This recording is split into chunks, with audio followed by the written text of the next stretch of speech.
بسم اللہ الرحمن الرحیم وبہ نستعین۔ مشاہدین کرام، حضرات و خواتین، السلام علیکم ورحمۃ اللہ وبرکاتہ۔ آج 22ویں تراویح یعنی سورہ احقاف سے سورہ قاف کے اختتام تک کا خلاصہ پیش ہے۔ سورۃ الاحقاف مکی صورت ہے۔ اس کا موضوع کفار کو ان کی گمراہیوں کے نتائج سے خبردار کرنا ہے، جن میں وہ نہ صرف مبتلا تھے بلکہ بڑے اصرار اور غرور و استکبار کے ساتھ ان پر جمے ہوئے تھے۔ ان کے نزدیک دنیا کی حیثیت محض ایک بے مقصد کھلونے کی تھی، اور اس کے اندر اپنے آپ کو وہ غیر جواب دہ مخلوق سمجھ رہے تھے۔ توحید کی دعوت ان کے خیال میں باطل تھی، اور قرآن کو وہ خدا کا کلام ماننے کے لیے تیار نہ تھے۔ ان کے نزدیک اسلام کے برحق نہ ہونے کا ایک بڑا ثبوت یہ تھا کہ صرف چند نوجوان، چند غریب لوگ اور چند غلام ہی اس پر ایمان لائے ہیں۔ وہ قیامت اور زندگی بعد موت اور جزا و سزا کی باتوں کو ایک من گھڑت افسانہ سمجھتے تھے۔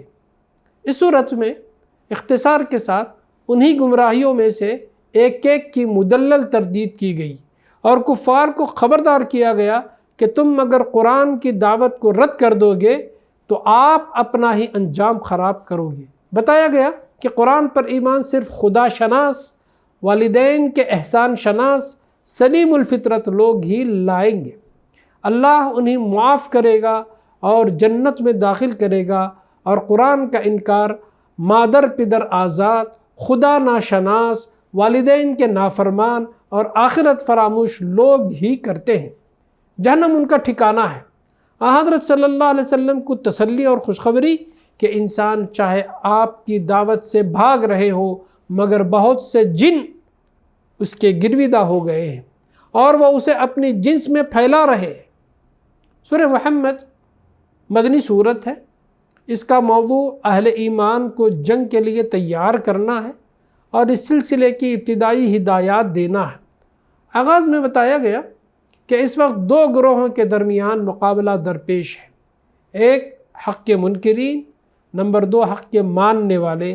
اب اللہ کا دو ٹک فیصلہ یہ ہے کہ پہلے گروہ کی تمام سعی و عمل کو اس نے رائے گاں کر دیا ہے اور دوسرے گروہ کے حالات درست کر دیے۔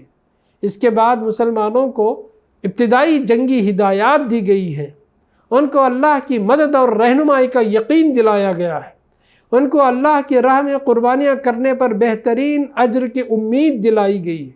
پھر کفار کے بارے میں بتایا کہ وہ اللہ کی تائید اور رہنمائی سے محروم ہیں، ان کی کوئی تدبیر اہل ایمان کے مقابلے میں کارگر نہ ہوگی، اور وہ دنیا میں بھی اور آخرت میں بھی بہت برا انجام دیکھیں گے۔ اس کے بعد منافقین پر تبصرہ کیا گیا کہ جنگ کا حکم آنے سے پہلے تو وہ بڑے مسلمان بنے پھرتے تھے، مگر یہ حکم آ جانے کے بعد اپنی عافیت کی فکر میں کفار سے ساز باز کرنے لگے تھے۔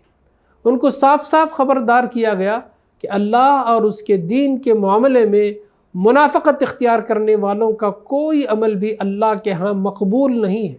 پھر مسلمانوں کو تلقین کی گئی کہ وہ اپنی قلت تعداد اور بے سر و سامانی اور کفار کی کثرت اور سر و سامان کی فراوانی دیکھ کر ہمت نہ ہاریں، ان کے آگے صلح کی پیشکش کر کے کمزوری کا اظہار نہ کریں، جس سے ان کی جرأتیں اسلام اور مسلمانوں کے مقابلے میں اور زیادہ بڑھ جائیں، بلکہ اللہ کے بھروسے پر اٹھیں اور کفر کے اس پہاڑ سے ٹکرا جائیں۔ اللہ مسلمانوں کے ساتھ ہے۔ آخر میں مسلمانوں کو انفاق فی سبیل اللہ کی دعوت دی گئی اور فرمایا گیا کہ اس وقت جو شخص بھی بخل سے کام لے گا وہ دراصل اللہ کا کچھ نہ بگاڑے گا، بلکہ خود اپنے آپ ہی کو ہلاکت کے خطرے میں ڈال لے گا۔ یہاں اللہ تمہارا امتحان لے رہا ہے، اگر تم اس امتحان میں فیل ہو گئے تو اللہ تمہاری جگہ دوسروں کو لائے گا جو تمہاری طرح نکم میں نہیں ہوں گے۔ سورۃ الفتح مدنی صورت ہے۔ یہ نہایت مایوس کن حالات کے اندر امید کی روشنی اور شکست کے عام احساس کے اندر فتح مبین کی بشارت بن کر نازل ہوئی۔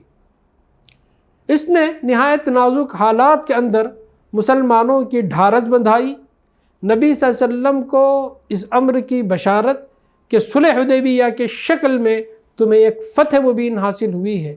یہ فتح مبین تمہید ہے اس بات کی کہ کہ اب وہ وقت قریب ہے جب فتح مکہ کی صورت میں تمہیں کفار پر کامل غلبہ حاصل ہوگا۔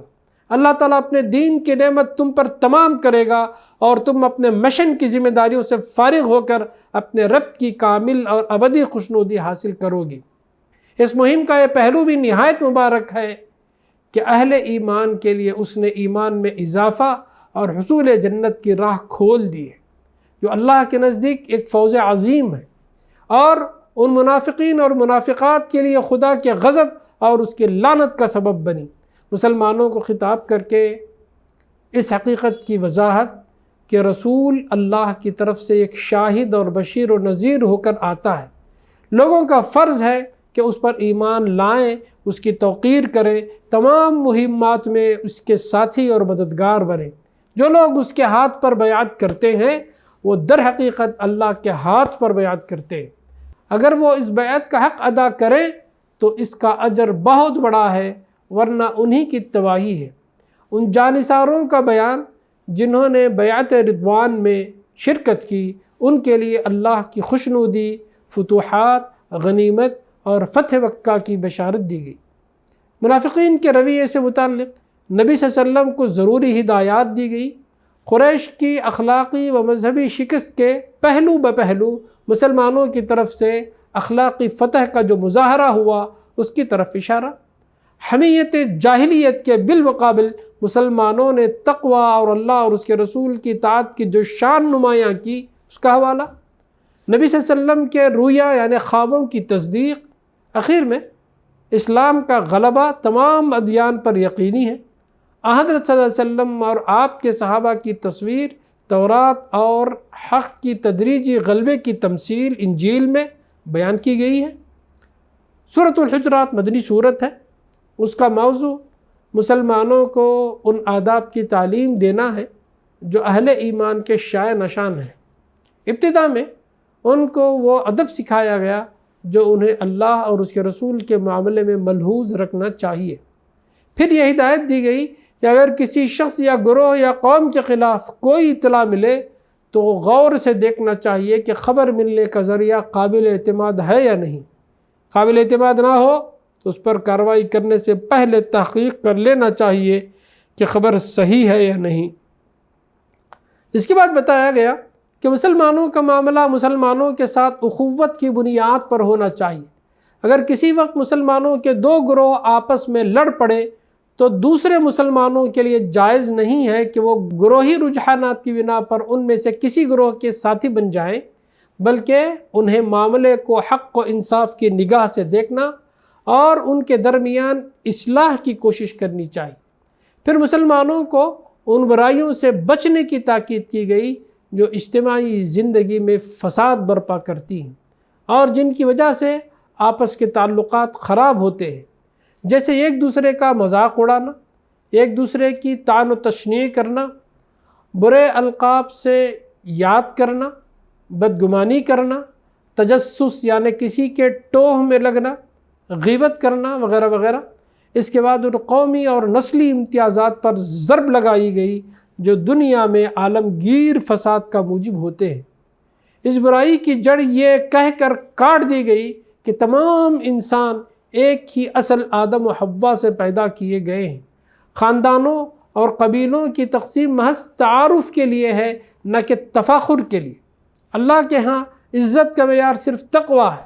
اخیر میں بتایا گیا کہ اصل چیز ایمان کا زبانی دعویٰ نہیں ہے، بلکہ سچے دل سے اللہ اور اس کے رسول کو ماننا، عملاً فرما بردار بن کر رہنا اور خلوص کے ساتھ اللہ کی راہ میں اپنی جان و مال کھپا دینا ہے۔ سورہ قاف کا موضوع آخرت ہے۔